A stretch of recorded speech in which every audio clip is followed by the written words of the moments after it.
Hello, and welcome to Where Music Meets Science. My name is Scott Laird, and I'm a music instructor at the North Carolina School of Science and Math.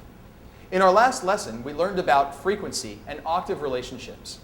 In this lesson, we will be focusing on the waves that are generated by a variety of instruments and their unique characteristics. In order to do this, let's begin by looking at a perfect wave. This diagram represents a sine wave. It is a perfect wave.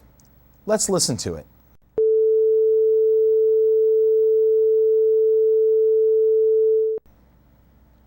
Notice that there are no imperfections in the shape of the wave, and it is not very pleasing to hear.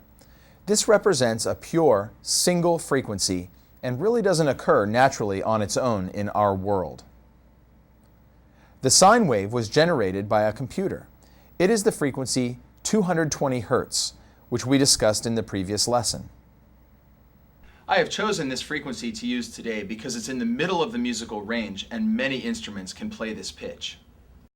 Let's review the parts of the wave. The high point of the wave represents the place that air molecules are compressed together.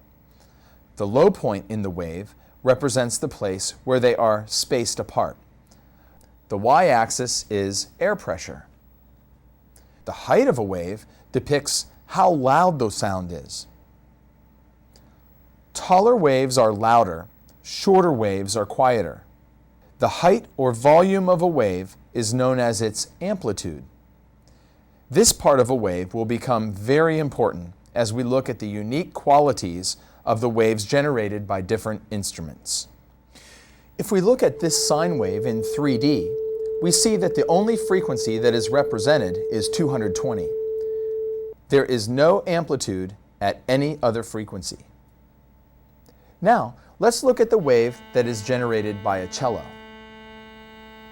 Notice that the wave has many more angles and changes than the sine wave. We can see the big portion of the wave moving is at 220, but there are many other changes. What do these represent?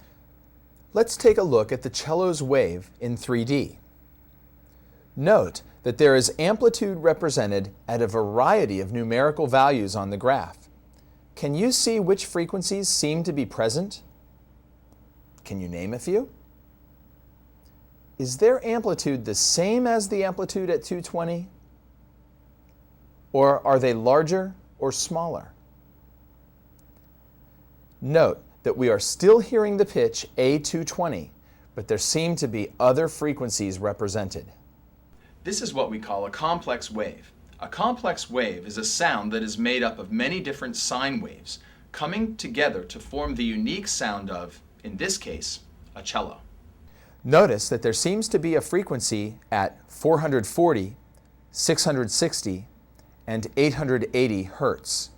These numbers, which represent pitches, are very important, and they certainly relate to the pitch A220. Do we know anything about any of these frequencies already?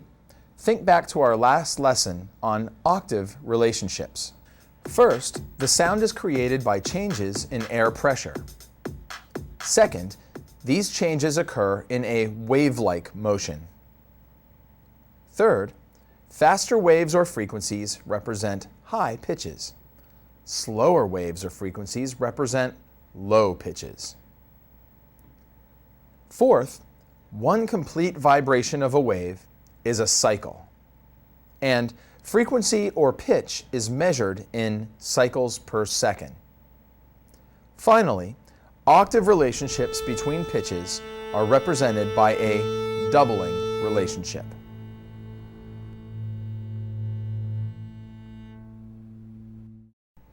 In Lesson 1, we learned that 440 Hertz and 880 Hertz are higher octaves of the pitch A. Octave relationships are represented by a doubling of any frequency. It is important to note that we don't actually perceive these other frequencies that we see in the graph of the cello's note. But these other frequencies and their amplitudes or relative volumes all work together to create the unique sound of every instrument. The frequency that we actually hear is called the fundamental. Note that it is the tallest frequency and the lowest frequency. These other frequencies that show up in a sound wave are known as harmonics. This unique sound of an instrument is also known as its timbre. So, the fundamental and the harmonics that an instrument makes all work together to create its unique sound, or timbre. Let's take a look at the waves of some other instruments and compare their harmonics. Here is the graphic representation of a trombone playing A220. Notice the shape of the wave. Again, the big part of the wave appears to be similar to the cello and the sine wave, but the smaller inconsistencies of the wave are quite different. Let's look at it in 3D. What other frequencies are represented in the 3D image of the trombone? Are they the same as the cello or different? Are the amplitudes of the other frequencies similar to those of the cello or different? Is the fundamental frequency about the same amplitude? Which of the harmonics appear to have higher amplitudes? Which of the harmonics appear to have lower amplitudes? Note the clear differences between the cello and trombone waves. All of these differences contribute to the unique sound of the two instruments, or their timbre. Now, let's look at the wave from another instrument. We can note again, as we look at the graph of the wave and compare it to a sine wave, it is clearly not a sine wave. This complex wave, again, is not the same as the cello or the trombone. Let's take a look at these in 3D.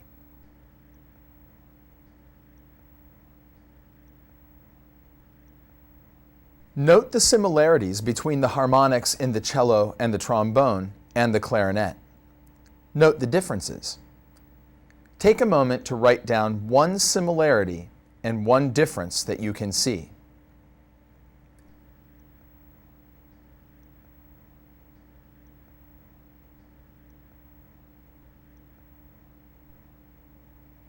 As you can see, each of these instruments has a unique set of harmonics that combine to form the timbre of that instrument.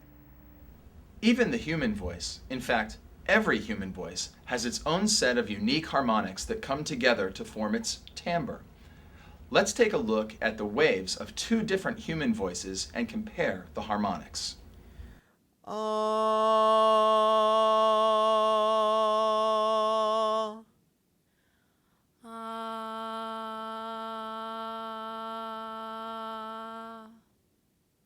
As you can see, even while the singers were singing the same pitch, the waves look very different. Each voice has a unique timbre. So let's review what we've learned in this lesson. First, we learned about sine waves, perfect waves that really don't occur by themselves in nature. These are pure sounds of a single frequency that are usually generated by a computer or some other tone generator. Next, we looked at the waves generated by a cello.